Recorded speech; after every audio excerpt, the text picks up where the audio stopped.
Ya. Muy buenas tardes a todos. Seguiremos con la lectura de la revista Punto Final. Ya pasamos al año 71. Así que comencemos. Pues martes 16 de marzo del 71. Esta es una edición especial. Es más larga que La Esperanza al Pobre. Son 66 páginas, pero la vamos a intentar leer hoy día. Allende habla con Debré.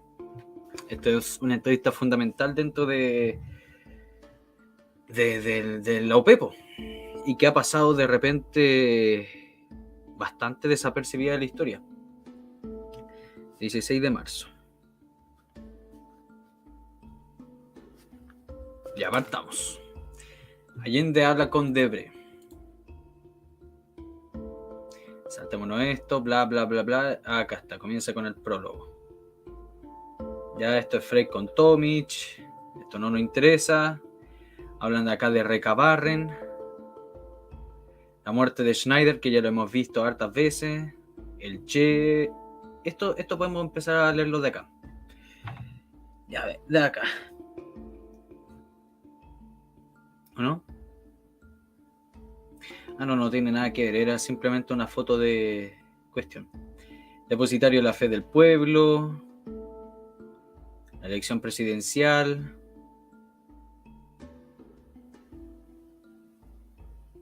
Ya, pues ¿dónde está la entrevista? Pues ya llevamos como 40 páginas y no hay entrevista. Aquí está. Entrevista de Allende y Debré. Vamos a anotar al tiro esto. Manso prólogo. Casi era todo el texto. Entrevista. Allende de Debré. Página 27. Ya, comencemos. ¿Se oye bien? Sí, se oye bien. Debré, compañero presidente, ¿cambia un hombre cuando está en el poder? Allende dice, mira Regí, a mí me dijeron siempre el compañero Allende, hoy me dicen el compañero presidente. Claro está que yo peso la responsabilidad que eso significa. Debré, ¿cambia un militante socialista cuando es jefe del Estado? No, yo creo que es el jefe del Estado que es socialista, sigue siendo tal. Eso sí, que su actuación tiene que estar de acuerdo con la realidad. Debré, es una gran novedad que un socialista estando en el poder se sienta socialista y haga socialismo. No hay tantos ejemplos de eso, compañero. Allende, yo lo sé también, por desgracia. Tampoco hay muchos partidos socialistas que sean marxistas propiamente tal. Debré, y volviendo un poco más atrás, usted es uno de los fundadores del Partido Socialista, Allende. Sí, exacto. Debré, por el 32. Allende, 1933 precisamente. Debré, ¿cuál ha sido los elementos de su formación personal política como usted llegó a adherir al Partido Socialista? Allende, yo no adherí al Partido Socialista, Reggi. Yo soy fundador del Partido Socialista, uno de los fundadores. Debré, mi pregunta sería, ¿por qué socialista y no comunista? Allende, mire, este es bueno. Allende, bueno, efectivamente cuando fundamos el Partido Socialista existía el Partido Comunista, pero nosotros analizamos la realidad chilena y creemos que había cabida para un partido que teniendo pensamiento filosófico doctrinario similar, un método como el marxismo para interpretar la historia, era un partido que no tenía vinculaciones de tipo internacional, lo cual no significaba que nosotros desconociéramos el internacionalismo proletario. Debré, había cierto sectarismo, tengo entendido, en esa época, Allende. Tú lo sabes perfectamente bien, el Partido Comunista parecía como un partido más hermético, más cerrado. Nosotros creíamos que era conveniente un partido que, sobre la base, reitero, del mismo pensamiento tuviera una concepción más amplia de una independencia absoluta, con otra táctica, que enfocara esencialmente los problemas, digamos, chilenos. Un criterio, no, al margen de la posición vinculada internacionalmente. Debré. Bien, tengo entendido que la primera República Socialista de América Latina duró 12 días, Allende, nada más. Y Debré, y fue en Chile, Allende, en el año 32. Debré, ¿usted participó en esto? ¿Influyó sobre la fundación del partido en este golpe de Marmaduke Grove? Allende, ¿influyó? No, influyó extraordinariamente. Debré, ¿tuvo problemas usted después? Responde Allende. En esa época, antes del año 32, estuve expulsado de la universidad.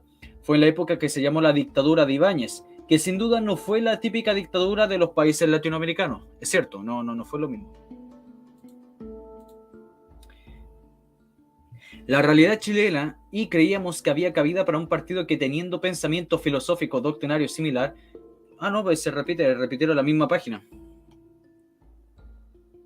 Ahí está, esto sí, repitieron la misma página. Podremos decir que fue una dictadura blanda, una dicta blanda. El final de un gobierno, de una situación económica caótica y por lo tanto la expresión universitaria como ocurre generalmente tuvo que enfrentar la dictadura. Yo participé y por ese motivo fui expulsado de la universidad y estuve preso. Debré, ¿le metieron algunos procesos? Responde Allende. Sí, tuve 5 procesos. Fui sometido a cortes marciales. Cuando vino la caída de la República Socialista de Marmaduke Grove, estuve haciendo mi internado en la medicina de Valparaíso. Entonces, pronuncié un discurso como dirigente universitario en la Escuela de Derecho, como consecuencia del cual se me detuvo. Además, fueron detenidos otros familiares míos, entre los cuales mi cuñado, hermano de Marmaduke Grove, y un hermano mío que casi no participaba en la política, como ves. Con Grove teníamos estrechos vínculos familiares. Ahí nos juzgó una corte marcial que nos puso en libertad. Nuevamente nos tomaron presos y nos sometieron a una segunda corte marcial. Vino toda la etapa del proceso propiamente tal. Mi padre estaba enfermo. Se le había amputado una pierna y tenía síntomas de gangrena en la otra. Estaba prácticamente en sus últimos momentos. De ahí que estando detenidos se nos permitió a mi hermano y a mí ir a ver a nuestro padre. Y allí como médico me di cuenta del estado de gravedad suma en que se encontraba. Pude conversar unos pocos minutos con él y alcanzó a decirnos que solo nos legaba una formación limpia y honesta y ningún bien material. Al día siguiente falleció. Con sus funerales hablé para decir que se me consagraría en la lucha social, promesa que creo haber cumplido. Debré responde, y algo más me interesa saber. Yo sé que usted no es un hombre de teoría, pero se nota en su actuación, en sus discursos, una básica solidez conceptual, digamos.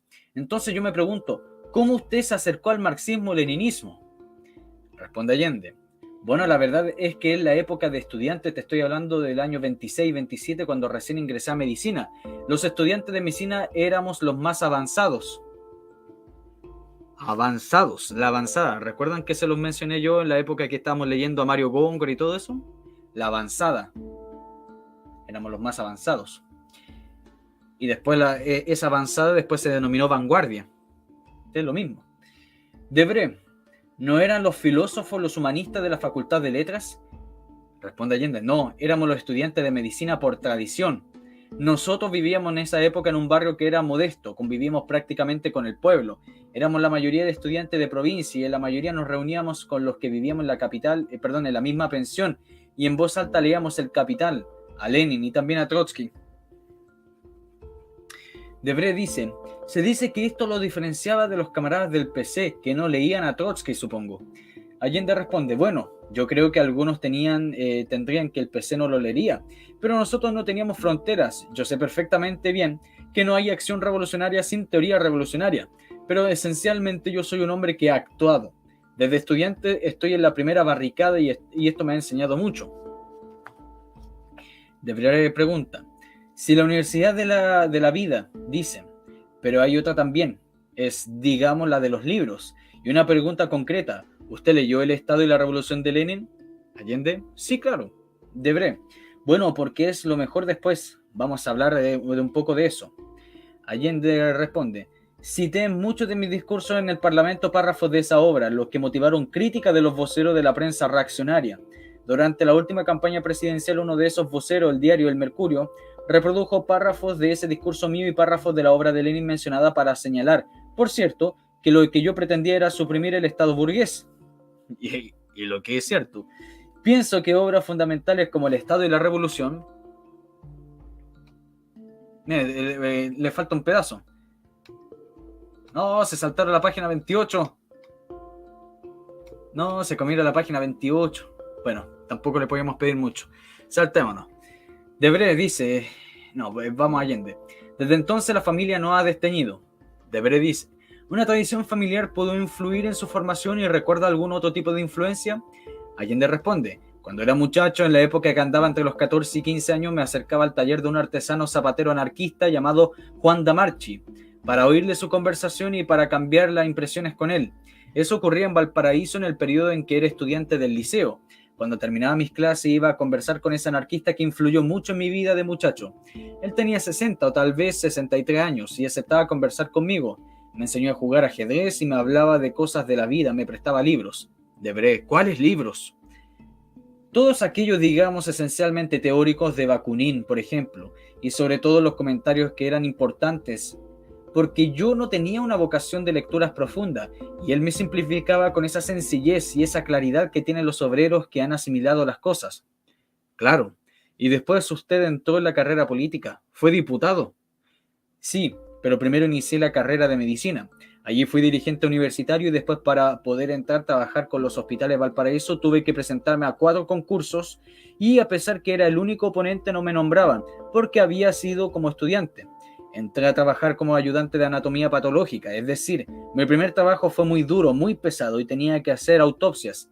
Siempre en Valparaíso, a pesar de mi trabajo, hice militancia partidaria y prácticamente yo fui el fundador del partido, el partido en Valparaíso. Y recorrí los cerros y los barrios e iba al campo. De ahí que cuando usted vuelva a Valparaíso se siente en casa por allá. Mira, lo he dicho siempre, que mi carrera política nace en Valparaíso. Soy porteño y soy el primer presidente porteño. Después de haber sido elegido diputado por Valparaíso, tengo entendido que fue muy joven, ministro en el Frente Popular. Evidentemente, a los 30 años fui ministro de Pedro Aguirre Cerda. Mira, ahí tienes don Pedro en esa foto. Este hombre tenía una gran calidad humana, muy bondadoso y es cosa bastante interesante, se fue radicalizando en el contacto con el pueblo. Al comienzo era el prototipo del político burgués radical y se fue cada vez frente a la lealtad del pueblo y al cariño del pueblo, transformándose en un hombre de convicciones más profundas y mucho más cercano a las reivindicaciones populares. Pero nunca dejó de ser y nunca quiso ser otra cosa que un radical. Era la época entonces, si bien es cierto que estábamos en los mismos partidos que hoy en día, la hegemonía la tenía el Partido Radical, que era el partido de la burguesía, y esa es la diferencia que existe hoy en día con la Unidad Popular y el Frente Popular. En la Unidad Popular no hay ningún partido hegemónico, pero sí hay una clase hegemónica, la clase obrera, y hay un presidente socialista marxista. Después usted siguió con el Congreso y fue hasta presidente del Senado en estos últimos años.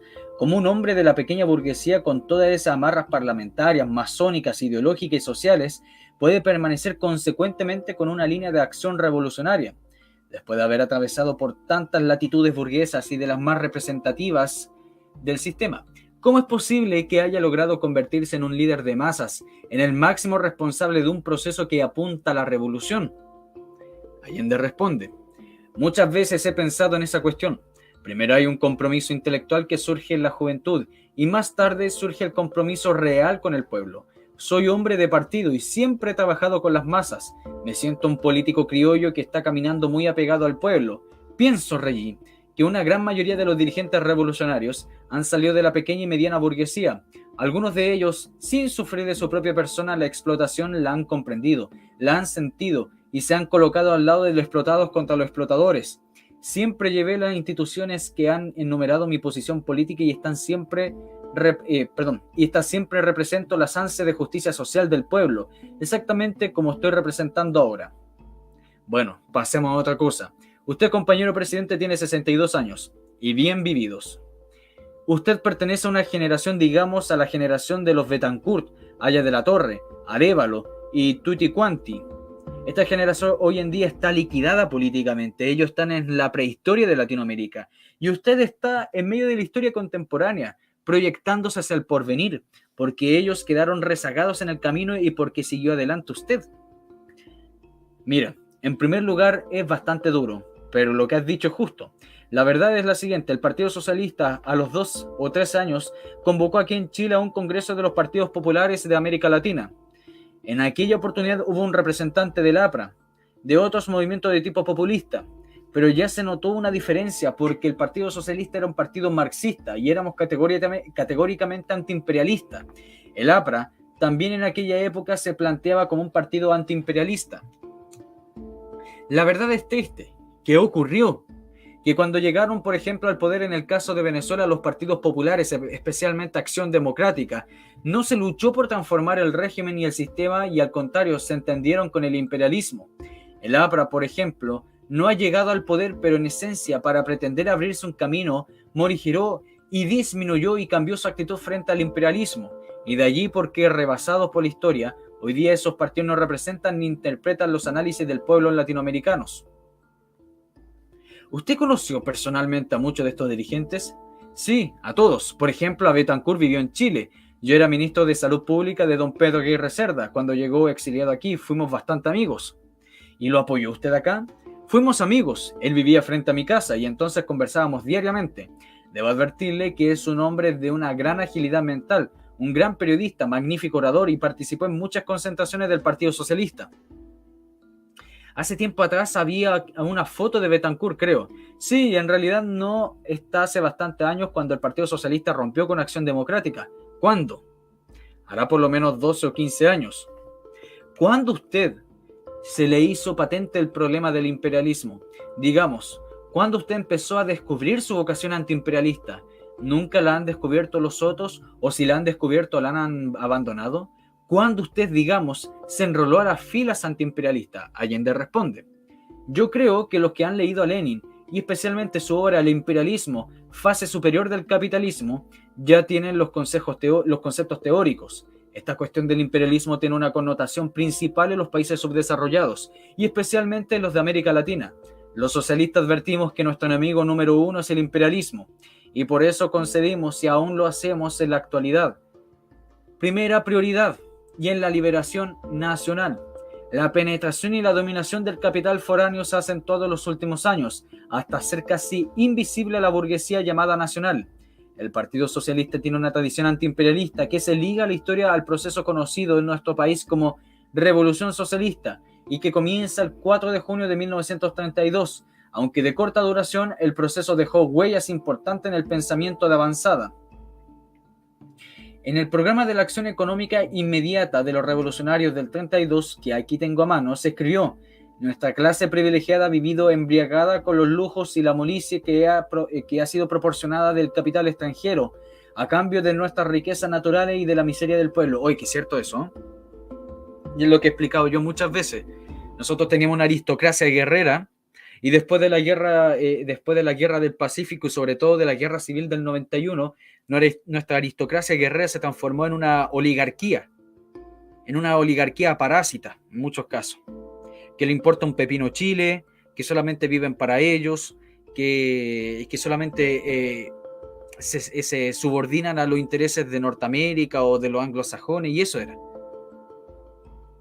O sea, lo que está, el análisis que tiene acá Allende y los revolucionarios del 32 es correcto.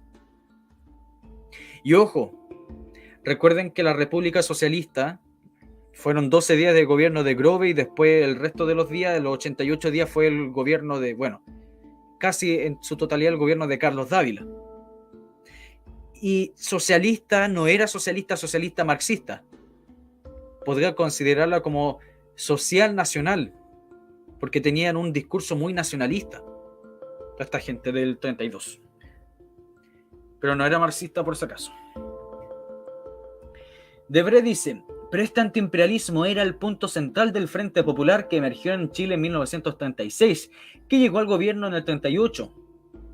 Mira, nosotros tuvimos conciencia que el Frente Popular indiscutiblemente representó un gran avance porque fue la incorporación de la pequeña burguesía al ejercicio del poder, porque organizó a la clase obrera en una confederación de trabajadores, pero al mismo tiempo comprendió más perfectamente bien que la dependencia económica implicaba el sometimiento político, y si bien es cierto que el Frente Popular era un paso hacia adelante, no implicaba ni podía implicar la liberación política y la plena soberanía que estaba supeditada a la dependencia económica.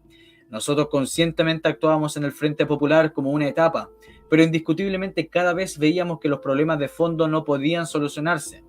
¿Y por qué no podían solucionarse? Porque nuestras riquezas esenciales estaban en manos del capital extranjero.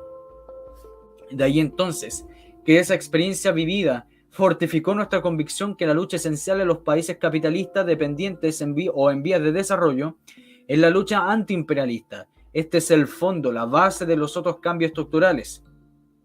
Deberé, la tónica era más antifascista en el tiempo de Pedro Aguirre Cerda. Porque acuérdate tú también, en la época en que estamos viviendo, la guerra de España, la Segunda Guerra Mundial, lógicamente frente a la alternativa de la democracia burguesa o fascismo, estábamos con la democracia burguesa, al igual todos los otros movimientos obreros del mundo. Y a raíz de qué se produjo su rompimiento con toda esta gente a la que estamos aludiendo, ¿qué influyó? porque rompió con los líderes latinoamericanos de su generación. Porque nosotros comprendimos que estos líderes, que a pesar de haber tenido, como el caso de Venezuela, el gobierno, no tuvieron el poder, y no tuvieron el poder porque dejaron que persistiera el capital foráneo controlando sus riquezas esenciales. O sea, no buscaron la independencia económica del país. ¿Acaso la Revolución Cubana no jugó un papel en su ruptura con lo que podríamos llamar la socialdemocracia latinoamericana? Nosotros rompimos antes con el APRA y con el partido de Betancourt. Con posterioridad indiscutible, la Revolución Cubana ha influido en forma extraordinaria, porque hemos visto con más claridad todavía lo que es el imperialismo y de qué manera no hay fronteras que lo detengan cuando trata de defender sus intereses. Pero nosotros también tenemos el recuerdo de más de 50 desembarcos en América Latina de los marinos. Y tú has de recordar, por ejemplo, que Sandino es una figura incorporada a la lucha social del continente. Hasta en la mentalidad chilena está la conciencia histórica chilena. Oye, buena esta pregunta. Hasta en la mentalidad chilena está la conciencia histórica chilena. Allende responde: siempre estuvo presente. Nosotros los partidos populares siempre hemos recordado a Sandino. No te olvides también que el propio Bolívar tiene una frase que dice: Estados Unidos quiere sumergir a América en la miseria en nombre de la libertad. Eso explica, entonces, por qué ya desde mucho tiempo atrás el Partido Socialista chileno nada tiene que ver con la socialdemocracia europea. Evidente, nada tiene que ver ni tampoco con algunos partidos que dicen ser socialistas en Europa. Creo, compañero presidente, que usted fue uno de los primeros políticos que llegaron a Cuba después del triunfo. Es cierto. ¿Cuál fue su primer contacto con la Revolución Cubana? Yo estaba en Venezuela para la ascensión del mando de Betancourt y se me ocurrió, porque tenía unos dólares de más, ir a ver a Cuba. Ya Fidel Castro había entrado a La Habana. Debe haber entrado el 6 de enero, según me acuerdo, o el 5 de enero. Pues bien, yo llegué a Cuba el 20 de enero y llegué en un momento muy curioso. Estaba en el hotel y esa tarde hubo un desfile que para mí solo fue impactante, sino sencillamente fue una cosa increíble. Ese desfile estaba encabezado por 200 policías de Miami e iba en un auto abierto el alcalde de Miami y, me parece, el alcalde de La Habana. Entonces, yo al día siguiente pensé tomar el avión y regresar a Chile cuando me encontré con Carlos Rafael Rodríguez, al que había conocido en Chile, y me dijo: ¿qué estás haciendo acá?, le dije. Vine a ver la revolución, pero como no hay revolución me voy. ¿Qué revolución va a haber si esta cuando están los policías de Miami? Entonces me dijo: cometes un error, Salvador, quédate aquí, conversa con los dirigentes. Le dije: no, yo me voy. Pero me insistió tanto, y además yo conocí a Carlos Rafael, que le dije: conforme, pero ponme en contacto con los dirigentes. Efectivamente, esa tarde yo recibí un llamado de Aleida, a quien no conocía, no sabía quién era la secretaria del Che. No estaba casada con el Che todavía, y me dijo: el comandante Guevara le va a mandar un automóvil y lo espera en el cuartel de la Cabaña. Ahí llegué yo y ahí estaba el Che. Estaba tendido en un catre de campaña en una plaza enorme, donde me recuerdo que había un catre de bronce, pero el Che estaba tendido en un catre de campaña, solamente con los pantalones y con el dorso descubierto, y en ese momento tenía un fuerte ataque de asma. Estaba con el inhalador y yo esperé que se le pasara y me senté en la cama en la otra. Entonces le dije: comandante. Pero me dijo: mira, Allende, yo sé perfectamente bien quién es usted. Yo le oí en la campaña presidencial del 52 dos discursos, uno muy bueno y otro muy malo. Así es que conversemos con confianza, porque yo tengo una opinión muy clara quién es usted. Después me di cuenta de la calidad intelectual y el sentido humano, de la visión continental que tenía el Che y la concepción realista de la lucha de los pueblos, y él me contactó con Raúl Castro y después inmediatamente fui a ver a Fidel. Recuerdo como si fuera hoy en día. Estaba en un consejo de gabinete y me hizo entrar y yo presencié parte de la reunión. Hubo una cena y después salimos a conversar con Fidel a un salón. Había guajiros y jugando ajedrez y cartas tendidos en el suelo con metralletas y de todo. Ahí, en un pequeño rincón libre, nos quedamos largo rato, y ahí me di cuenta de lo que era, y ahí tuve la concepción de lo que era Fidel. Sintetizando un poco sobre este aspecto, Chile tiene un cambio al socialismo, pero usted ha seguido de cerca la Revolución Cubana estos 12 años. Por supuesto, no hay modelo, no hay cosas que imitar mecánicamente, pero ¿qué lección personal le dio la Revolución Cubana a usted? Una lección extraordinaria. Primero, un pueblo unido, un pueblo consciente de su tarea histórica, es un pueblo invencible. Además, cuando tiene líderes consecuentes, cuando tiene hombres capaces de interpretar al pueblo, sentir el pueblo hecho gobierno. Es el caso de Fidel y es el caso del Che.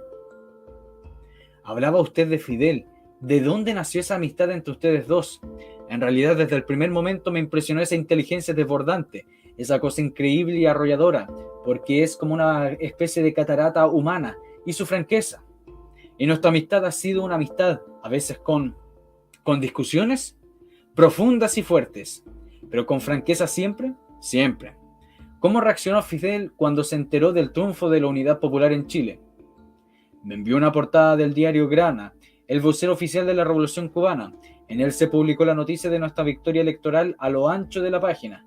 Él estuvo en la redacción del diario esperando las informaciones de Chile, y en esa portada en la cual se destacaba con un titular que el triunfo de nuestro era sobre el imperialismo, estampó un saludo y su firma, y luego hizo firmar a todos los que estaban junto a él.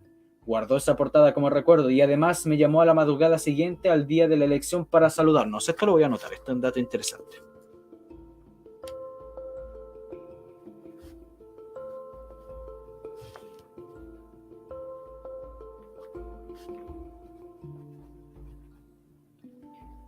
Página 35.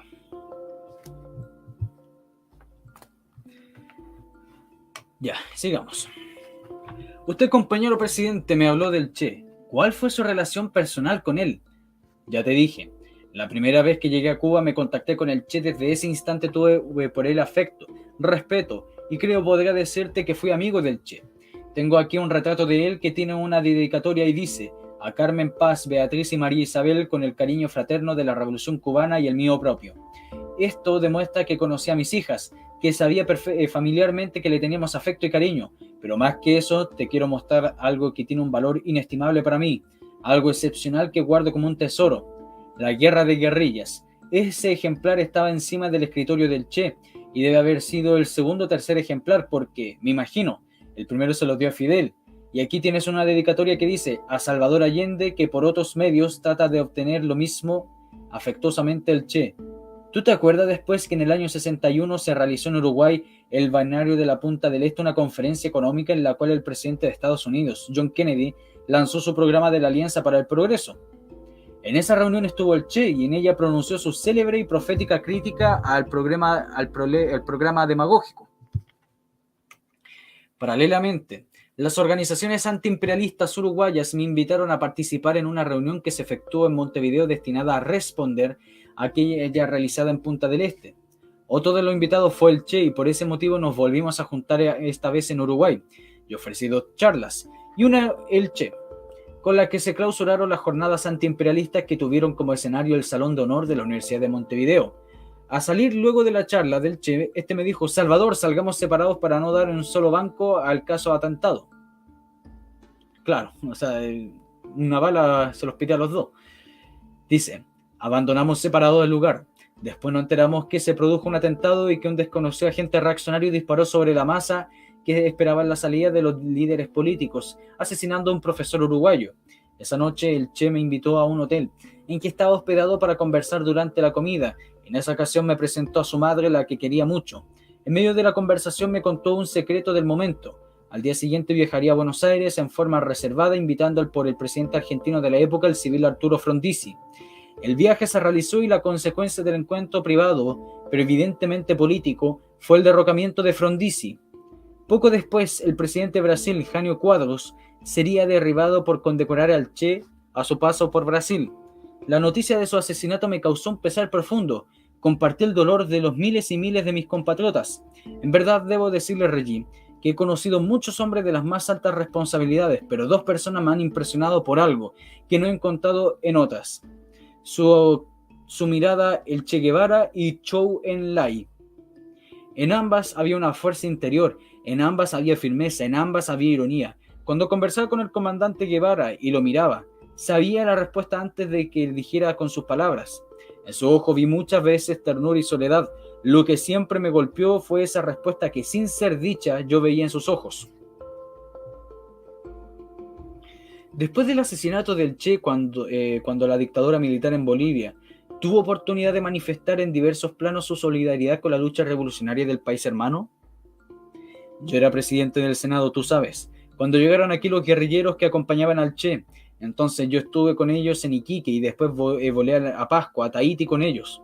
Y ellos me firmaron Pombo, Benigno, Urbano en este libro, La Guerra de Guerrillas, que yo llevaba y ellos pusieron lo siguiente: compañero, en el libro que le obsequió el Che queremos que queden estas palabras como homenaje a él y de los que fuimos sus compañeros de la guerra de las guerrillas bolivianas.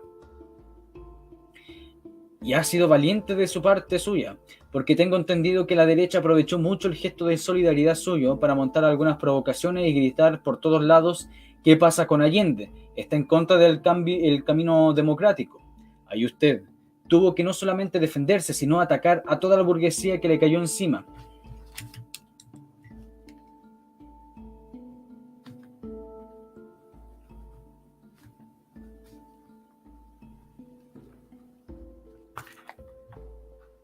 Luego dice, fuertemente, y yo creo que durante los 10 días que estuve fuera de Chile, sobre todo usaron la ironía, el sarcasmo, la burla, la befa en contra mía. De ahí entonces de atacado me transformé en atacante. Sin modestia barré con mis detractores, desde ese instante se acabaron los ataques. El propósito era además de censurarme y echarme de la presidencia del Senado, y no se atrevieron a intentarlo.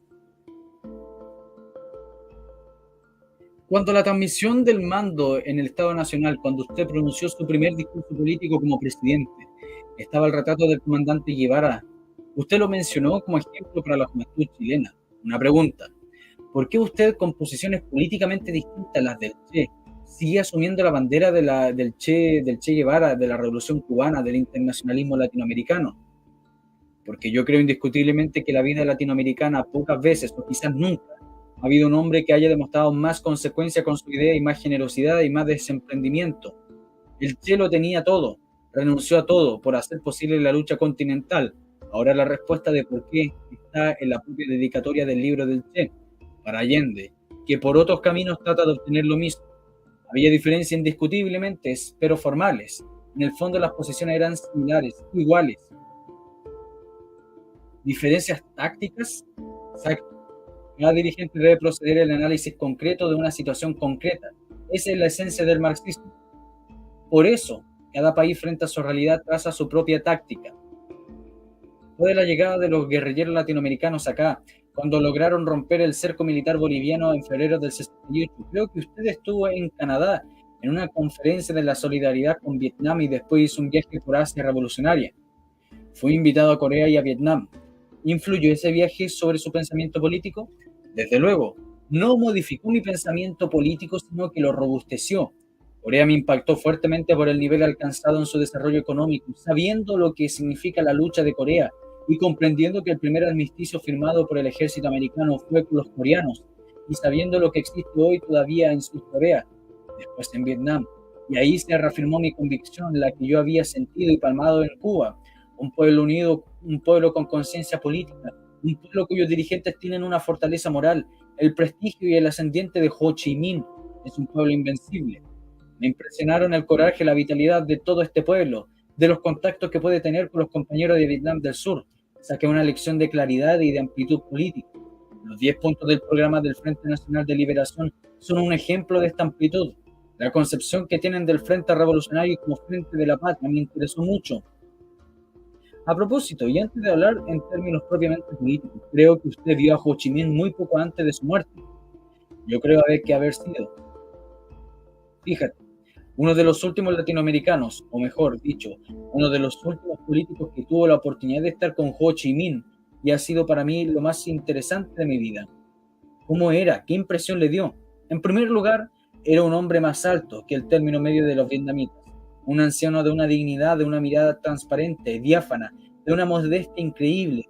Sin embargo, eso era Ho Chi Minh, un hombre cuya historia conocía, que sabía lo que había hecho, que había luchado por el Partido Comunista en el Partido Comunista Francés, que era fundador del Partido Comunista de Indochina, que había sido conductor de su pueblo, que hablaba con sencillez. Fíjate que durante el tiempo que estuvimos juntos, esencialmente habló de los niños. Yo sabía que le decían al tío Jo, con cariño, con una cosa indiscutiblemente obedecía a que el pueblo sentía, había aprendido y comprendía. Para mí, nada me ha impactado más que la actitud de Ho Chi Minh con nosotros cuando nos dijo, por ejemplo: gracias compañero, Gracias por haber venido de tan lejos, ustedes que se han sacrificado por traernos su apoyo moral. Oiré esa frase de parte de Ho Chi Minh, de un hombre que había dado su vida entera a la lucha, al conductor victorioso, al que había derrotado a los japoneses, a los franceses y que estaba derrotando a los americanos. Muy simple, Ho Chi Minh en su trato. Se comportaba con una sencillez casi increíble en su trato con nosotros, fue particularmente afectuoso, lo que resaltó cuando nos expresó en español, compañero, gracias. Siempre en español agregó que lejos está de su país. Sorprendido le pregunté dónde había aprendido el español y contó que había hecho viajes a las costas de América Latina, las que tocaba como ayudante de cocina en barcos mercantes. Ese hombre que como exiliado se había ganado la vida como un simple pinche de cocina estaba frente a nosotros con esa modestia, a pesar de enorme gravitación que tenían en el mundo. Conocía bien la realidad de nuestros pueblos. Usted está por anunciar muy pronto el restablecimiento de relaciones con la República Popular China. Hoy a las 12 horas, en París, en Pekín y en Santiago se dará a conocer un comunicado en que se establecerán relaciones con la República Popular. Es un paso trascendental en Latinoamérica. Chile es el primer país del continente. Esto lo voy a anotar.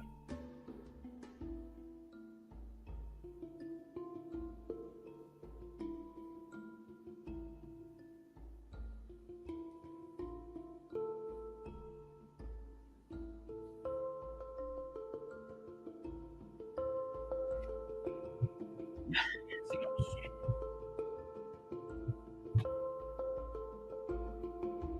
Después de Cuba, claro. ¿Y qué significación tiene para usted, para el gobierno de la Unidad Popular, la reanudación de las relaciones diplomáticas con la República Popular China? Tiene una gran significación, primero, porque Chile ejercita el derecho como nación soberana de tener relaciones con todos los países del mundo. Enseguida, indiscutiblemente, desde el punto de vista de lo que representan sus relaciones con un país como China, en lo cultural, en lo político, en lo comercial, representa un horizonte amplísimo para nosotros. Ahí que por eso había sido establecido en el programa de la OP.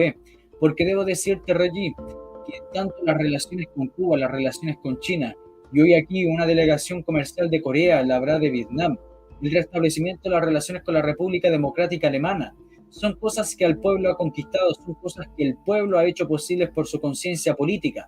No es un regalo de nosotros los dirigentes. No hace muchos años que se está luchando, hace muchos años que la gente lo está exigiendo, lo que prueba que hay un nivel político y que hay una conciencia.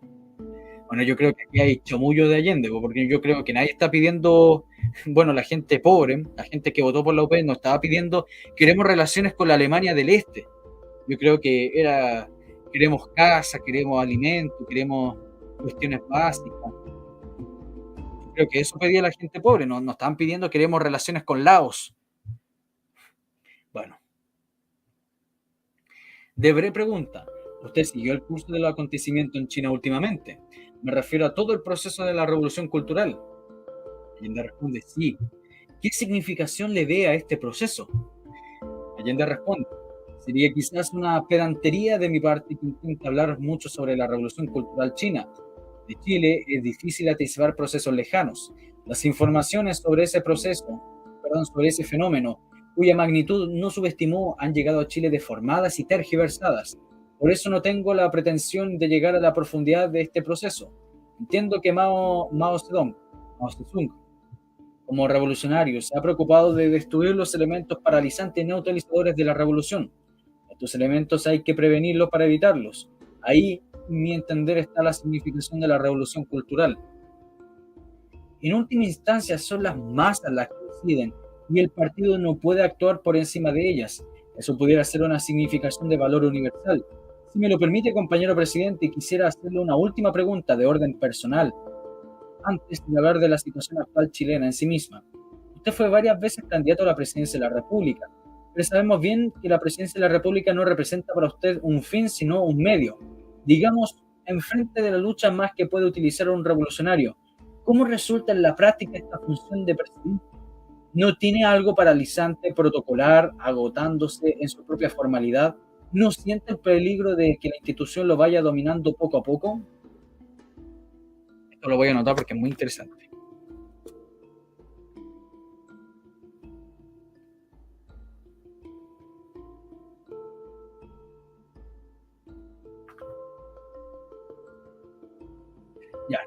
Dice, evidentemente el peligro existe, pero como tenemos conciencia de él, tratamos de eliminarlo. Además, el contacto del pueblo con las masas, la presencia de ellas, por ejemplo, del campesinado, de los mineros, del carbón, del diálogo de los dirigentes sindicales con los pobladores, el vivir sus inquietudes, el oír las críticas a lo que estamos haciendo, pone un empuje mayor a la obra revolucionaria, en lo que estamos empeñados, si acaso me sometiera a la vida tradicional de un presidente, si acaso no tuviera conciencia muy clara de lo que se trata de llegar a la presidencia, para mantener la existencia, sino para transformarlo en forma revolucionaria. Es posible que me sintiera amargado por las trabas formales en que se mueve un presidente tradicional. En cada uno de los aspectos particulares, uno puede ir mostrando un criterio distinto, desde lo más simple hasta lo más significativo. Y ya nadie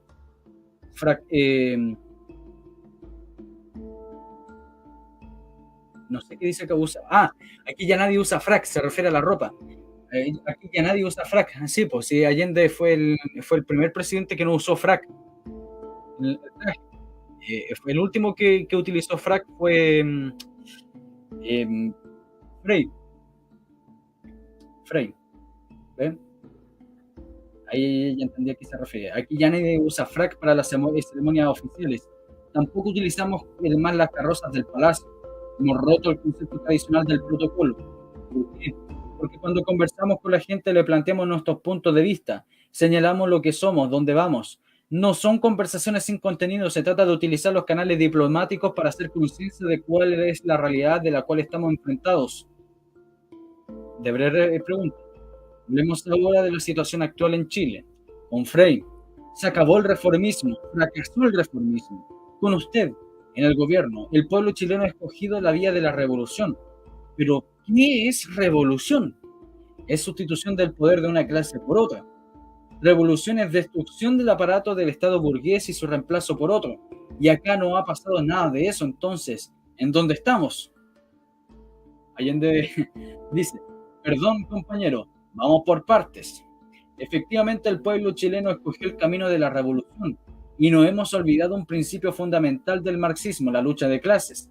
Nosotros dijimos en la campaña electoral que nuestra lucha era para cambiar el régimen, el sistema, que íbamos nosotros a conquistar el gobierno para conquistar el poder, hacer las transformaciones revolucionarias que Chile necesita, romper la dependencia económica, política y cultural y sindical. ¿Y qué?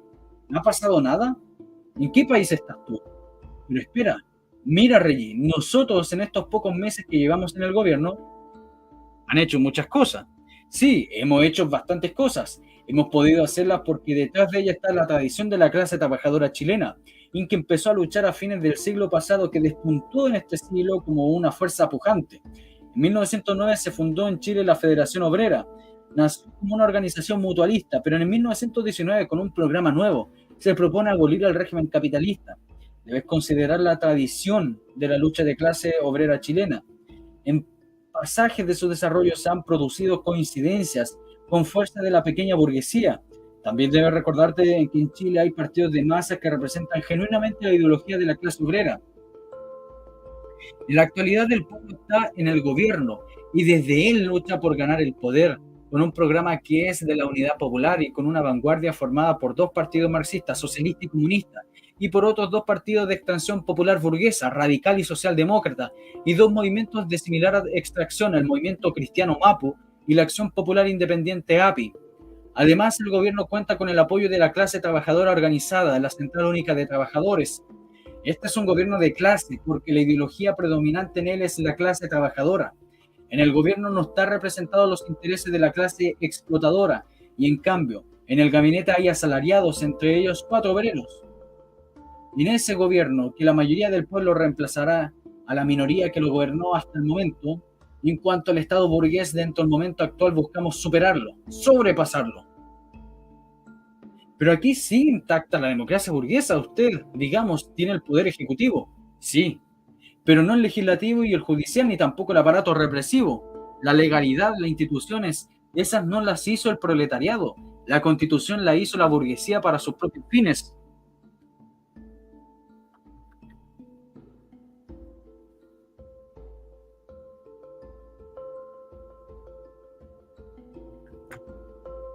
Evidente, tiene razón. Pero escúchame un poquito. Ya vamos a llegar allá. ¿Qué dijimos en la campaña electoral? Dijimos que si era difícil ganar la elección y no imposible, la etapa entre la victoria y la toma del gobierno iba a ser muy difícil y más difícil todavía era construir, porque nosotros estábamos haciendo un camino nuevo, un camino de Chile para Chile, de los chilenos para nuestro país. Y hemos dicho que aprovecharemos aquellos aspectos de la constitución actual para abrir un paso a la nueva constitución, la constitución del pueblo. Mira, aquí hay, si usted no sabía que Allende quería una constitución nueva, bueno, ya lo sabe. Nosotros presentamos un proyecto y resulta que el Congreso lo rechaza. Nosotros vamos al plebiscito. Tengo un ejemplo. Nosotros planteamos el problema de que no haya más un Congreso bicameral. Fíjese, el gobierno de López quería un Congreso unicameral, como la nueva, bueno, el intento de constitución que hicieron, querían hacerlo. Queremos un Congreso unicameral. Y tenemos que ir a la Cámara Única como lo hemos planteado. ¿Y a quién va a elegir el pueblo en esa Cámara? Supongo que a sus representantes. Si nosotros realizamos lo que hemos dicho y ahí continuamos lo que estamos haciendo, y hay que reconocer algo, compañero, usted después de la elección ha ganado muchos votos, quiero decir, los partidarios y aliados en el seno del pueblo. Lo que sí, muchos me lo han asegurado, la Unidad Popular va ensanchando su base de apoyo social. Es un aspecto interesante que en el lugar del desgaste tradicional del gobierno de izquierda en el poder, se produzca su fortalecimiento. ¿Ve usted una mayoría francamente popular y revolucionaria en un momento dado? Mira, nosotros llevamos pocos días, por así decirlo, para tener un desgaste. Pero hay una cosa cierta, y si es que la reacción, la derecha y aún mucha gente, fíjate tú, mucha gente de izquierda no creía que íbamos a ganar primero y enseguida, al realizar lo que habíamos dicho, y enseguida hemos golpeado duro la reacción, insistentemente. Reciben un golpe y no se reponen, y hemos dado otro. Por ejemplo, la reforma constitucional para nacionalizar el cobre. Imagínate el entendimiento, gobierno. Imagínate tú la creación del Consejo Nacional Campesino, la expropiación en Concepción de una empresa textil importante. Ya lo revisamos eso, fue una empresa de Yarú. La nacionalización del acero, la nacionalización del carbón, el proyecto de nacionalización de los bancos. Bueno, Regí, ¿estamos o no estamos buscando el camino que conduce al socialismo? Entonces no es de extrañarse que el pueblo esté presente, nos apoye. Mira, yo te invito esta tarde, voy a ir a Valparaíso. Acepto con mucho interés. Hay una concentración pública y ahí vas a ver cómo responde el pueblo. Sí que usted tiene un contacto privilegiado con las masas. El pueblo capta la importancia de la medida que hemos tomado. Además, la medida de fondo de tipo económico-social, teníamos un programa inmediato tendiente a mejorar las condiciones de existencia de los trabajadores. Somos el primer gobierno que cumple sus promesas electorales. Por ejemplo, el problema número 1 de nuestra infancia es la desnutrición. Propusimos entregarle a cada niño chileno medio litro de leche de forma gratuita, y así lo estamos haciendo. Hemos eliminado los diversos tipos de pan y hemos impuesto el corte único para evitar la especulación de los precios. El pan es un alimento básico del pueblo. Chile, como país azotado por una inflación elevada de 1969, figuró entre los 10 países que en el mundo alcanzaron tasas más elevadas de inflación. Tiene que proporcionar un reajuste por lo menos anual de las remuneraciones de los que viven de un sueldo o un salario. El gobierno de la UP, que recibió la herencia de una inflación de un 35%, caché la inflación de Frey, 35%, después vamos a ver la inflación de Allende.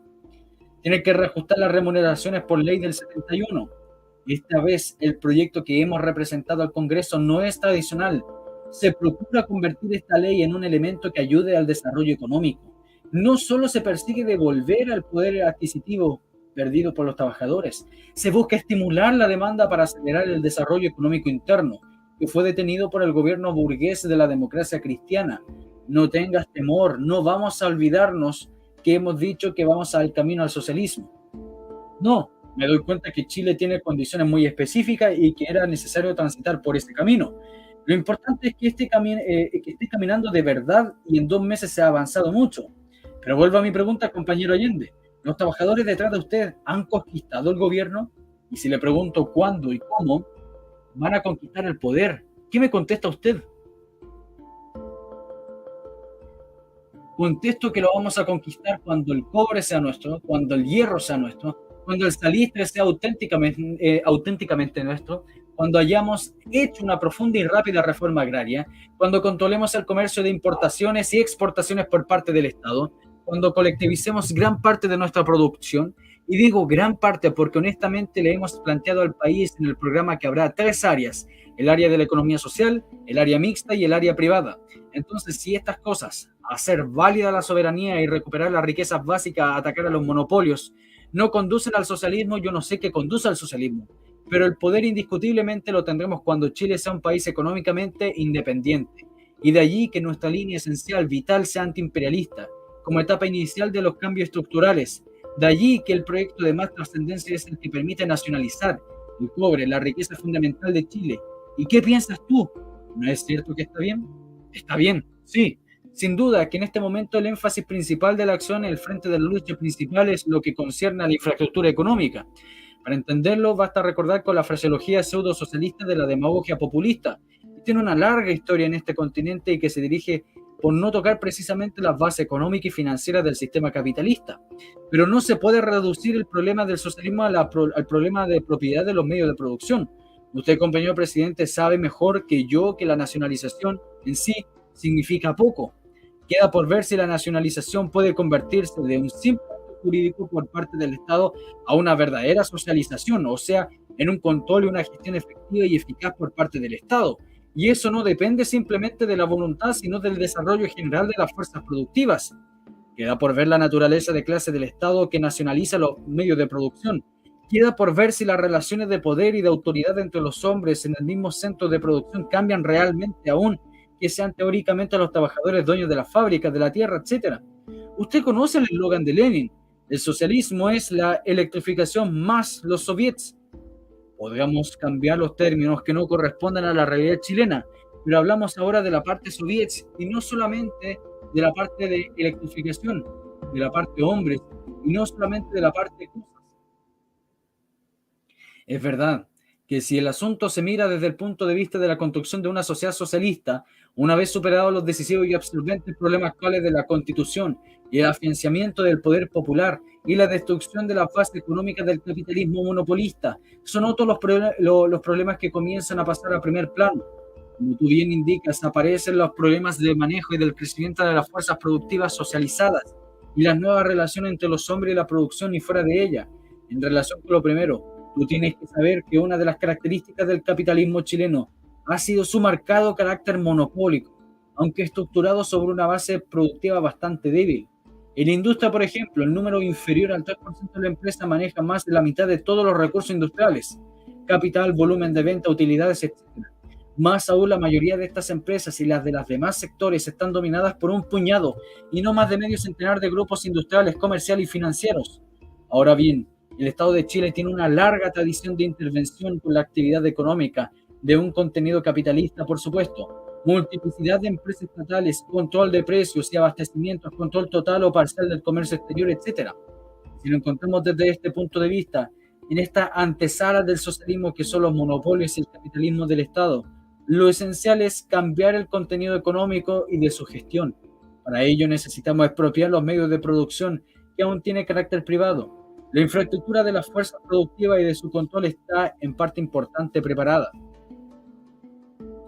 Pero, ¿cómo se darán las nuevas relaciones sociales en este contexto? En cuanto a las relaciones entre hombres y las formas que sería posible y deseable que se adoptasen, tú sabes que existe una amplia discusión en los países socialistas y diversos criterios han sido puestos o intentados en la práctica. Entendemos que el asunto no está cerrado, ni mucho menos, y no se puede afirmar dogmáticamente este es el camino. Debemos hacer nuestra propia experiencia, la que surja de las contradicciones históricas y sociales en que se realice nuestra revolución socialista. Desde luego existen ciertos elementos que emanan de las experiencias de los demás países y que son más o menos comunes a muchos de ellos, creación de un nuevo sistema de valores en que se destaque el carácter social de la actividad humana, la revalorización del trabajo como la práctica humana esencial, reducción al mínimo indispensable de los estímulos que impulsen la privacidad y el individualismo. Mientras tanto, podemos adelantar que en la práctica la dirección de las empresas que se han expropiado o intervenido están siendo dirigidas por comités de trabajadores de la fábrica encabezados por el administrador designado por el Estado. Su objetivo ya no son la obtención de ganancias, sino satisfacer las necesidades presentes y futuras del pueblo. A medida que se constituye el área de propiedad social, las formas planificadas de obtención de estos objetivos irán reforzándose. Voy a hacer un pause acá.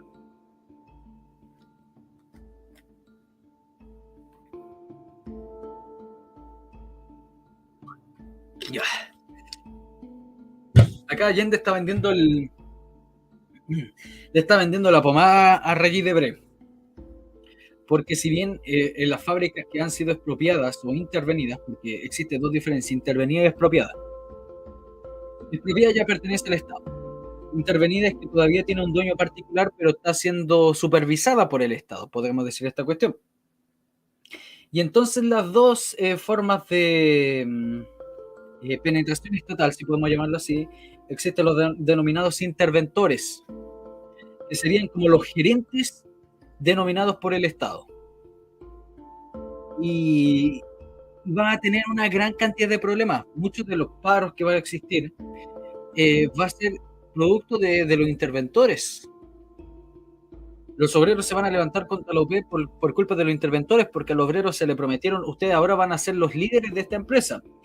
Y cuando los interventores llegaron y los obreros se dieron cuenta que no iban a ser líderes de nada, iban a seguir simplemente trabajando con un cambio de patrón nomás, de jefe, ahí los obreros se van a cabrear y muchas veces van a tirar zapatos, van a mandar a los carabineros, y entonces los del MIR van a estar reclamando, oye, ¿por qué están atacando a los obreros? Va a ser muy usual eso, muy usual.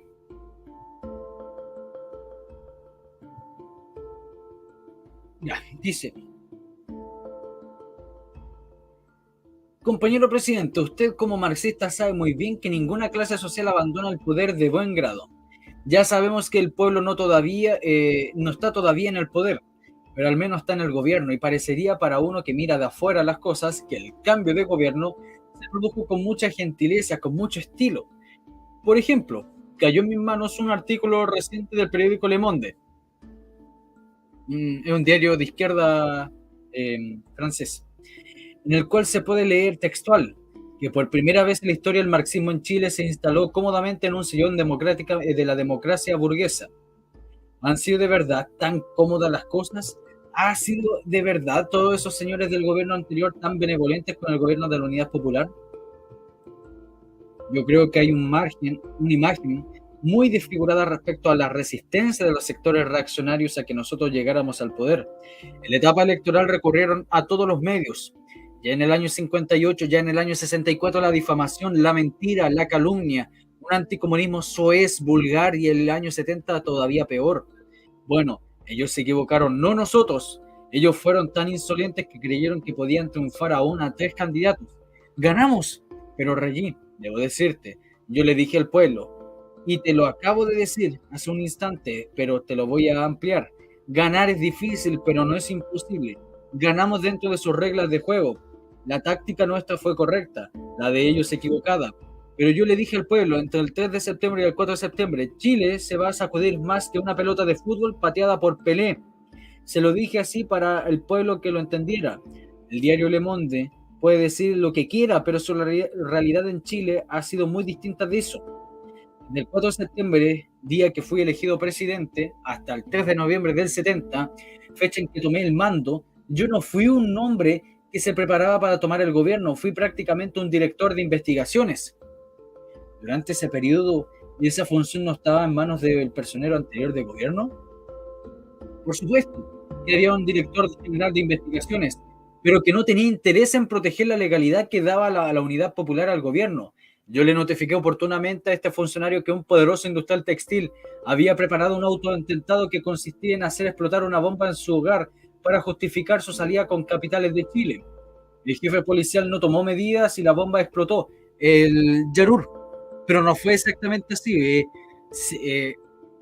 Están las dos versiones, de que tipos de extrema izquierda lanzaron bombas al lugar, por un lado, que tipos realmente lanzaron bombas al lugar, y está la otra versión de que es un tongo. Por eso Punto Final decía que era un simple petardo. Pero lo que decía el parte de informaciones de investigación es que no fue un petardo, fue un explosivo fuerte. Bueno. Dice después, a ver, ¿dónde quedé?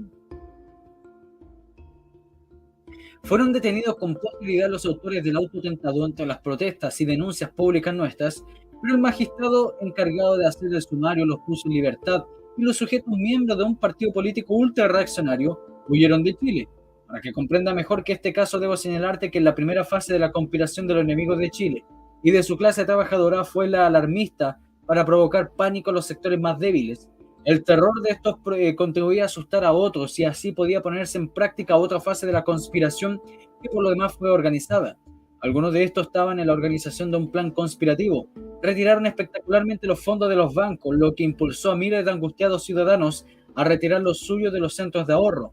Radio, emisoras y órganos y prensa hablaban del peligro marxista, y el ministro de Hacienda del gobierno existente, del lugar llevarse la paz, por lo que están verdaderamente alarmados por la campaña de rumores alarmistas, pronunció un discurso destinado a aumentar la falsa imagen caótica del país. En medio de este clima se puso en práctica la segunda fase de la conspiración, la de los atentados explosivos contra los edificios y las obras públicas, viviendas y oficinas, etc. Estuvo a punto de ser volado el aeropuerto internacional de la capital. Esta situación se presentaba por primera vez en Chile. Lo que te he contado es solo el comienzo. Se inventó una organización para atribuirle los atentados, por supuesto, que fue presentada como una organización revolucionaria. Se trataba de culparnos de los atentados. Elementos de una conspiración reaccionaria asesinaron a un policía uniformado que estaba en guardia en un edificio público y dispararon sobre el otro que le dejaron grave, que cuidaba la entrada de la embajada extranjera. 2 veces atentaron contra mi vida, pero no consiguieron éxito porque se estrellaron con el celo de la guardia personal formada por mis compañeros revolucionarios. Acá aparece el GAP. Encontré un texto muy bueno sobre el GAP, por cierto. Muy bueno, muy bueno. Pero el comandante en jefe del ejército, el que cayó en su lugar, la víctima debía haber sido yo, lamentablemente. Mire, fíjese cómo Allende cambia la cuestión. Pues sí, nunca fue la intención de Patria y Libertad asesinar a Allende. La intención era capturar a Schneider para forzar un golpe. Acá Allende dice, no, era yo la víctima, todo era Allende. Porque se opuso a participar en la conspiración reaccionaria. Los conspiradores esperaban que el crimen fuera imputado por la fuerza pública que yo representaba y que las Fuerzas Armadas, especialmente el Ejército, reaccionarían políticamente, impidiendo que se consumara la decisión del pueblo de llevarnos al gobierno. El Ejército, por intermedio de sus servicios de información, tuvo inmediato antecedente de que le permitieron descubrir de dónde había surgido el grupo asesino. Debré, ¿usted sintió la guerra civil como una posibilidad? ¿La vio venir? ¿La temió? ¿La vio pasar de cerca? Sí, el asesinato del general Schneider lo probó. Si acaso los reaccionarios hubieran secuestrado al comandante en jefe del ejército, indiscutiblemente que habríamos quedado al borde de la guerra civil. Ellos perseguían provocar las Fuerzas Armadas para lanzarlas contra el Congreso. No debe olvidar que el atentado criminal se produjo 48 horas antes que el Parlamento se reuniera en sesión plenaria para pronunciarse constitucionalmente sobre los resultados de la elección presidencial. A esa altura, la UP ya tenía los votos del Parlamento para ratificar la victoria obtenida en la elección del 4 de septiembre, por lo que había quedado desterrada la maniobra anticonstitucional que se había pretendido hacer con una carta enviada al candidato presidencial conservador derrotado Jorge Alessandri. Desaparecida la posibilidad de una derrota de la UP. Dentro de la legalidad, los conspiradores obraron fuera de la ley burguesa. ¿Qué iba a hacer el pueblo? Teníamos que defendernos. Y así es que no concuerdan con la realidad, las apariencias de un juego limpio y democrático por parte de la burguesía. Había resistencia para entregarle la presidencia. Es probable, si no son en lo personal, pero por lo menos en el régimen existente, y es lógico que así fuera. Eso lo sabes tan bien como yo, Reggie, en calidad de marxista. Se defendieron hasta los reaccionarios, agotaron todos los recursos. Todos no, porque aún siguen actuando. Debré responde. Sí, ya lo suponemos, pero de ahí hay una pregunta quizás, bueno, no sé si interesante o no. ¿Por qué usted tuvo que recurrir a la primera vez como presidente de Chile a una escolta política personal? Ahí está la cuestión, por el GAP. Allende habla del GAP.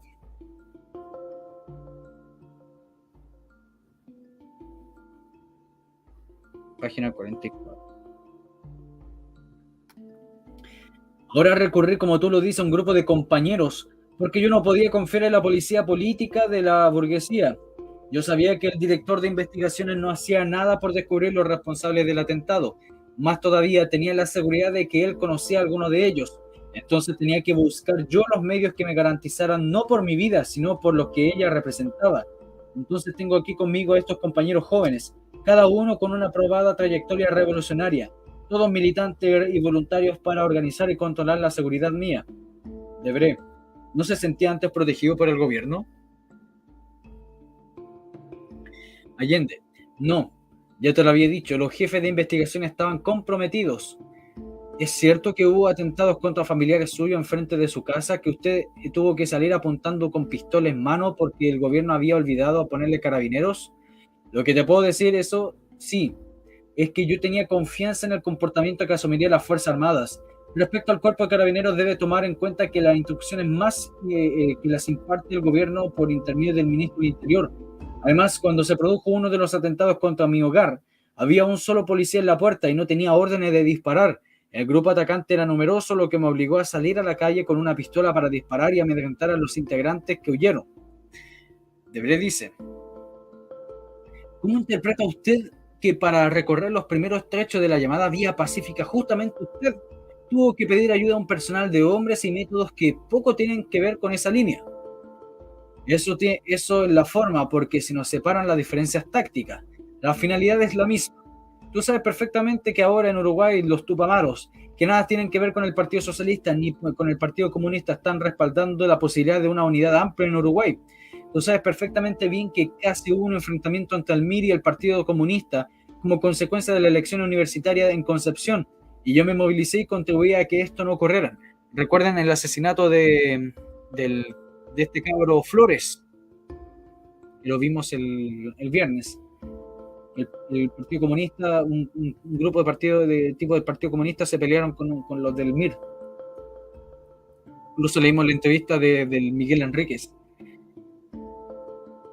Luego dice, es una creencia espontánea de la clase burguesa pensar que es la personalidad la que hace la historia. Esta creencia la alienta la reacción y la convierte en táctica. De ahí que uno de los procedimientos preferidos sea el recurrir a estos métodos. Pero en contra de esto, tenemos un pueblo consciente. Yo creo que el camino aparente más fácil para la reacción sería este, pero en realidad las consecuencias serían aún peores para ellos. No es que yo sea un dique de contención, pero indiscutiblemente si eso ocurriera, quedaría en evidencia que la reacción no acepta las reglas del juego que ella misma estableció. No pueden importar cargos, las libertades existen todas, la reunión de opinión, de prensa, bueno, por ahora, porque algo que empezaría a hacer Allende es censurar radios. Empezaría a atacar diario, empezaría a atacar radio, y etcétera. Así que cuando hablan de libertad de expresión, no, si hubo libertad de expresión. Cuando sale Baradit diciendo, no, no, si había libertad de expresión, no, siempre había libertad de expresión. Mentira. Mentira. Baradit no sabe nada o es un mentiroso, un mitómano. Debret dice, si ellos salen de la legalidad, ¿usted también saldría de la legalidad? Si ellos dan golpes, ¿ustedes también darían golpes?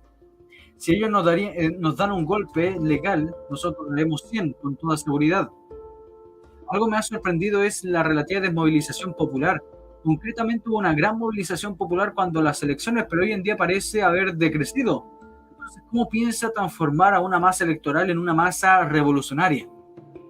Allende, mira, antes de contestarte quiero decirte de lo que tú dices real, pero solo en cierta medida. Las poleas de la transición con un pueblo son los partidos de masa de la UP, que tienen formación revolucionaria. Por otra parte, yo he cortado mis vínculos directos con el pueblo. Yo no he cortado los vínculos directos con el pueblo. Incluso he dialogado con los pobladores, con los mineros, con los trabajadores de la tierra, y los mismos centros donde viven y trabajan. Contamos además con medios de comunicación.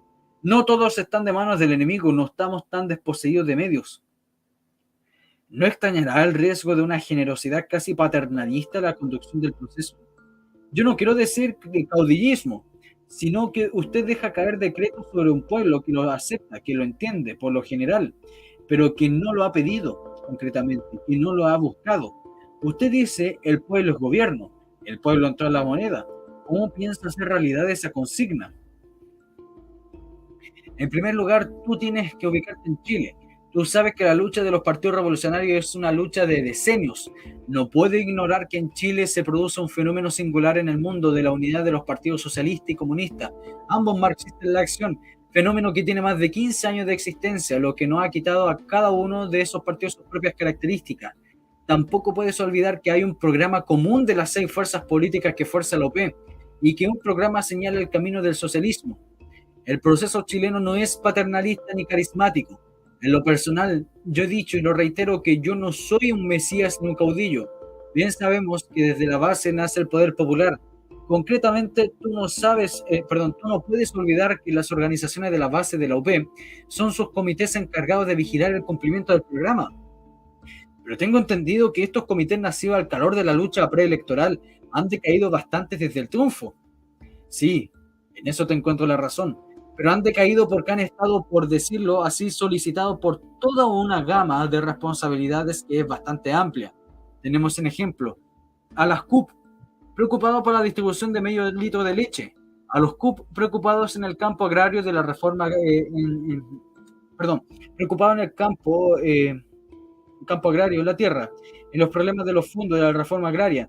Fíjate tú, en ese instante, por ejemplo, tenemos más de 65 predios agrícolas tomados por la CORA y por lo tanto hemos tenido que hacer que vayan interventores, hemos tenido que destacar gente y las CUP de esta zona, de estos fondos y están actuando. No te olvides que acabamos de expropiar el más grande latifundio que existía posiblemente en el mundo, 528.000 hectáreas. ¡Wow! ¡Wow! Mansa tierra. Vamos a marcar esto.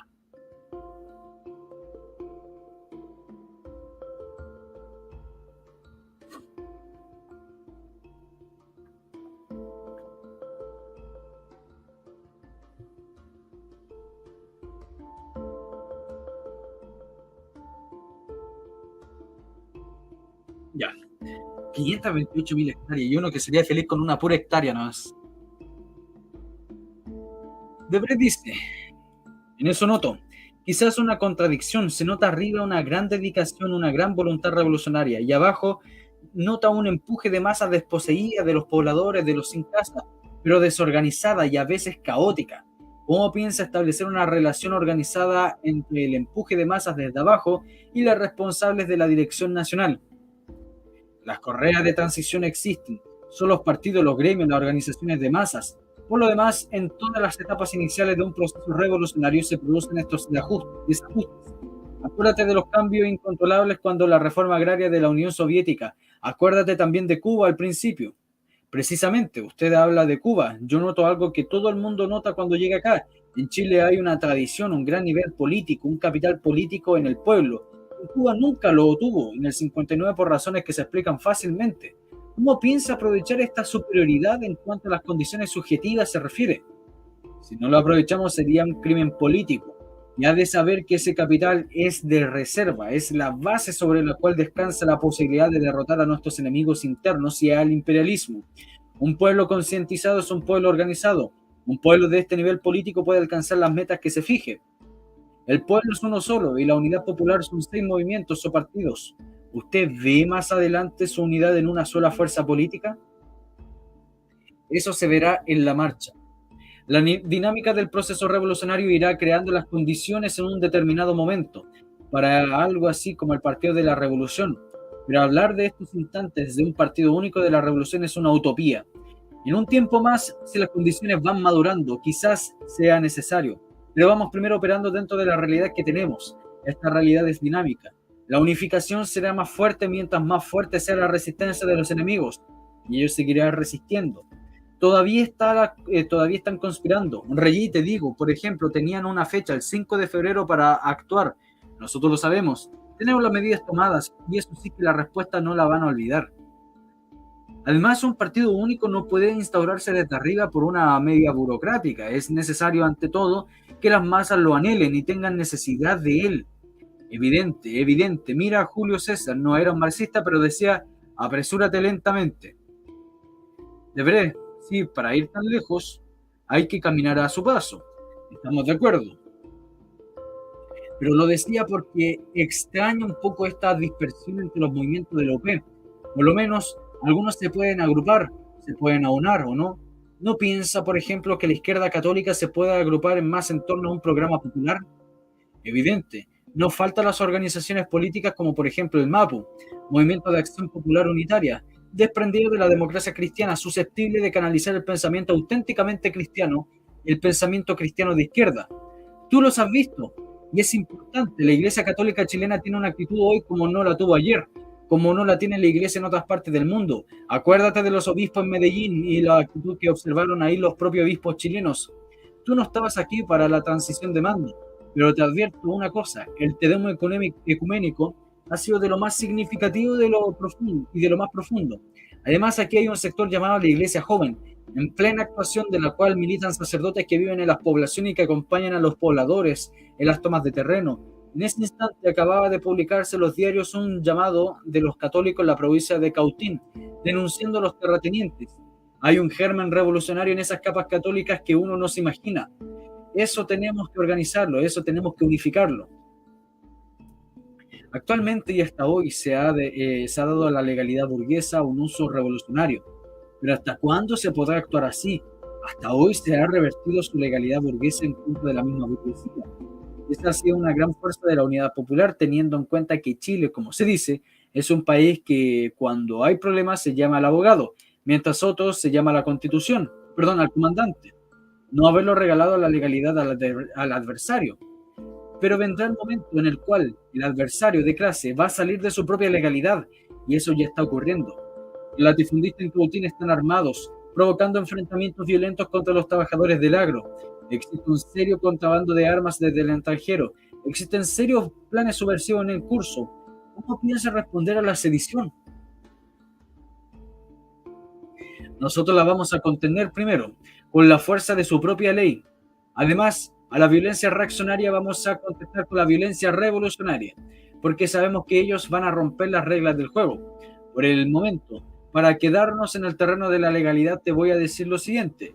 Ya lo he dicho, en la realidad chilena permite cambiar la constitución dentro de la constitución mediante plebiscitos. Hay además un hecho bastante paradojal, difícil de entender. Las leyes que dicta el pueblo no son las que dicta la burguesía. Por ejemplo, la burguesía dictó leyes que los ocupantes de tierras los sancionaban muy levemente, estimando que eran solo faltas. En cambio, los que recuperan sus tierras, la ley por la fuerza los sancionaba profundamente. En otras palabras, la ley no castiga a los que ocupan tierras, la ley castiga a los que recuperan tierras. ¿Por qué? Porque los latifundistas ocupan tierras de los indígenas, entonces el indígena que iba a recuperar su tierra caía bajo la violencia de la ley, mientras que los latifundistas iban apoderándose de ellas. Los legisladores burgueses no pensaron que la ley las aplicaría un día el pueblo, ni concretamente que el pueblo iba a aplicarle su propia ley a ellos mismos. ¿Qué sucede actualmente? Que los que ocupan la tierra son los indígenas, los mapuches, por ejemplo, y los que quieren recuperarla por la violencia son los propios latifundistas expropiados. Entonces el código de ellos los sanciona a ellos duramente. Por supuesto hay limitaciones, y ahí está el caso del fallo de la Corte Suprema. Pero los tribunales son de ellos también. Claro, en parte.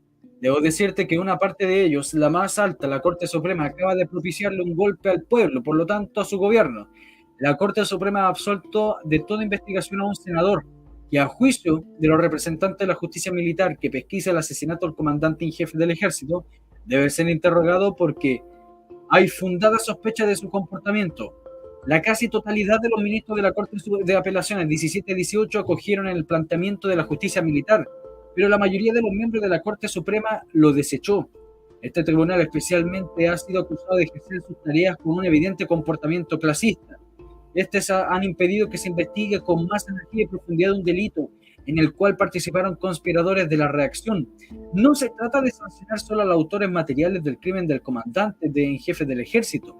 Hay que descubrir a los instigadores, al cerebro que lo planeó.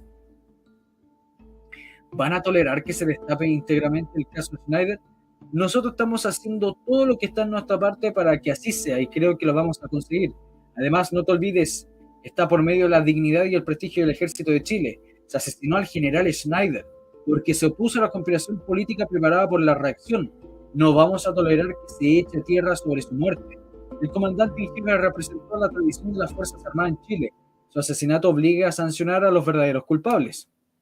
¿Y usted cree que los que ayer defendieron a los opresores puedan hoy defender a los oprimidos sin cambiar ellos mismos, sin ser sustituidos por otros? O sea, el mismo tribunal que ayer dictaba una ley en favor de los latifundistas hoy la puede dictar a favor de los campesinos sin cambiar el tribunal. Las mismas fuerzas represivas que ayer expulsaban a los fondos a los que lo invadían, ¿pueden ahora estar del lado de los oprimidos?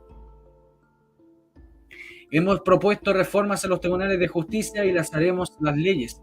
Usaremos la reforma constitucional para impulsar los cambios en el Poder Judicial.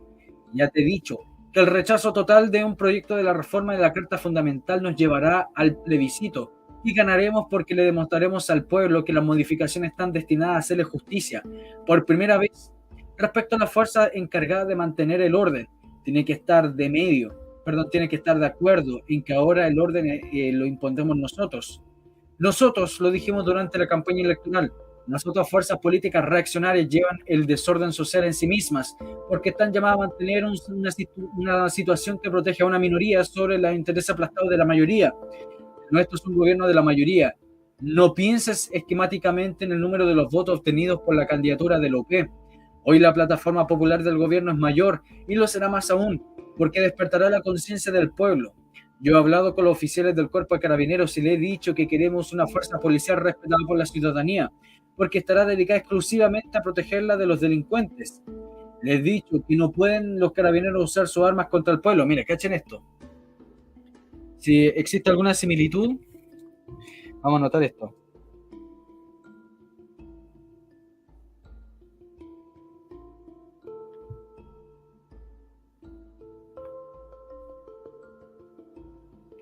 Todo lo que pasa acá en Chile con quitarle el poder a los carabineros viene de la época de Allende.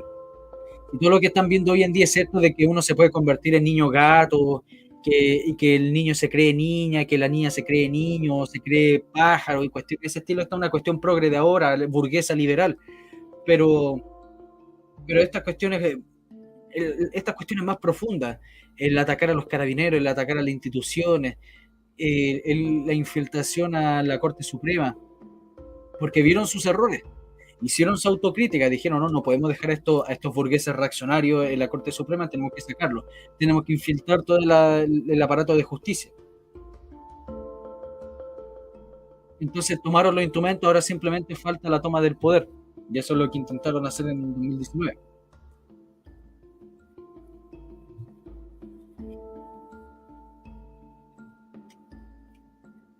Oye, mansa entrevista, ¿eh? ¿Cuántos son? 50, 66. Oh, a ver. Se hablaron más que la.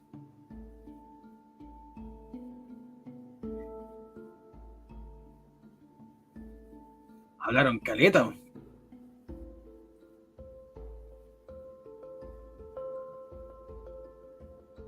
Ya dejémoslo hasta acá porque ya no me da la garganta. Estoy matando la garganta con esta mansa entrevista le hizo. Quedamos las 50, nos faltan 16 páginas de entrevista. Se hablaron todo el día. Se hablaron todo el día estos tipos. Saludos Rodolfo, Laura, Tomasita, Maggie, Wombat, Diego, Ro RG, Condo Casa Progress, Uyuy, PR, Lobo Chileno, Monkey D, Tío Dani, ¿cómo está Tío Dani? Fractal, Alejandro Burto, Patricia, Jacqueline, BDS y Lautaro. Bueno, esa es la entrevista de Regis Debré, la conocida, tan conocida, pero nadie la ha leído, es el chiste. Todos la conocen, pero nadie la ha leído. Ni yo la había leído. Había leído, o sea, había visto un pedazo de videos que hay en YouTube, pero no la había leído entera. Dijimoslo hasta acá porque ya la garganta ya no me está dando. Dejen su me gusta, difundan, hagan el trabajo de difusión. Voy a hacer catete con esta cuestión, voy a ser muy pesado como profesor cuando uno se pone pesado, ¿ya? Difundan, haga panfletos por todos lados, hablen con su amigo, convenzan, muéstrenselo a los cabros chicos. Los cabros chicos es fundamental que le muestren el canal. Eso. Dejen su me gusta, difundan, suscríbanse, Y recuerden que el canal está totalmente desmonetizado gracias al señor YouTube, así que cualquier ayuda al canal es bienvenida y es totalmente voluntaria. Me largo. Cuídense mucho y nos vemos, si Dios quiere, mañana con la segunda parte de la entrevista de Reggie Debreu. Chau, chera. Hasta luego.